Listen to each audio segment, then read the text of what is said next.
அன்பிற்கினியோரே, கடவுளுடைய பராமரிப்பு எங்களுடைய வாழ்க்கையில் என்றைக்காவது உணர்ந்திருக்கிறீர்களா? கடவுள் நம்மை ஆபத்துகளிலிருந்து பாதுகாத்திருப்பார், துன்ப துயரங்களிலிருந்து நம்மை மீட்டெடுத்திருப்பார். இதனை திருத்தூதர்கள் உணர்வதை இன்றைய முதல் வாசகத்திலே நாம் பார்க்கிறோம்.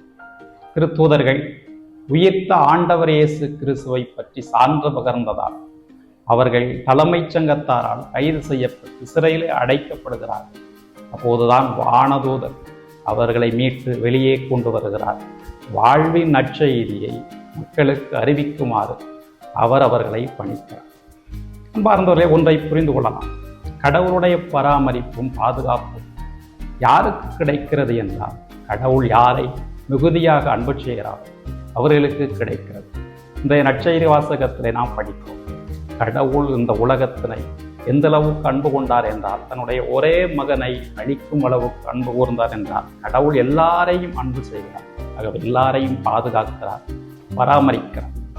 பார்ந்தவர்களே, சில ஆண்டுகளுக்கு முன்பாக ஆப்பிரிக்க கண்டத்திலே அருள் பணியாளர் ஒருவர் நற்செய்தி அறிவிக்க சென்றார்.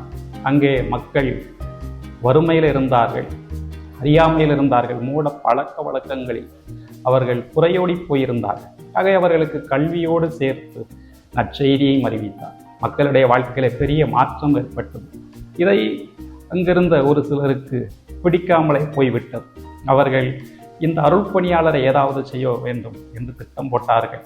அதனால் ஒரு நாள் இரவு அவர் தூங்கிக் கொண்டிருந்த வேளையிலே அவருடைய வீட்டை சுற்றி நின்று கொண்டு அவரை கொடிய ஆயுதங்களால் தாக்க முற்பட்டார்கள். ஆனால் அங்கே ஒரு அதிசயம் நடந்தது. என்ன நடந்தது என்றால், மறுநாள் காலையிலே அதனை ஒரு மூதாட்டி அருள் பணியாளருக்கு சொன்னார். அங்கே நடந்தது இதுதான். அவர்கள் அருள் பணியாளரை தாக்குவதற்காக கொடிய ஆயுதங்களை கொண்டு வந்தபோது அங்கு வானதூதர் தோன்றி அவர்களை விரட்டி அடித்தார். இதுதான் அங்கே நடந்தது. அருள் பணியாளர் இதை கேட்ட உடனே கடவுள் தன்னை எந்த அளவுக்கு பராமரித்திருக்கிறார், அவருடைய அன்புதான் எவ்வளவு உயர்ந்தது என்று நினைத்தார். கடவுள் நம்மையும் இன்றைக்கு பராமரிக்கிறார் என்றார். அவர் நம் மீது மிகுதியான அன்பு கொண்டிருக்கிறார். இறைவாக்கினர் எரேமியா புத்தகம் 20வது அதிகாரம் 11வது வார்த்தையிலே படிக்கிறோம். ஆண்டவர் வலிமை வாய்ந்த வீரரைப் போல இருக்கிறார்.